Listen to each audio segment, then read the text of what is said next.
పార్వతీపురం మన్యం జిల్లా గిరిశిఖర గ్రామాలలో గజరాజుల గుంపు జనవాసాల్లోకి వచ్చి బీభత్సం సృష్టించాయి.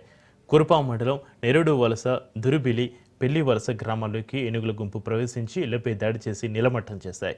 జరడా పంచాయతీ, కొత్తగూడ, నెమలి మానుగూడ, పట్టాయిగెడ్డ గ్రామాల్లోనూ ఏనుగుల గుంపు గిరిజనులకు కంటి మీద కునుకు లేకుండా చేస్తున్నాయి. పొడి వ్యవసాయం చేసుకుంటున్న రైతులపై ఏనుగులు ఏ వైపు నుంచి వచ్చి దాడి చేస్తాయని ప్రాణాలు అరచేతిలో పెట్టుకుని బతుకుతున్నామని గిరిజనులు ఆవేదన వ్యక్తం చేస్తున్నారు. పోతేవేమో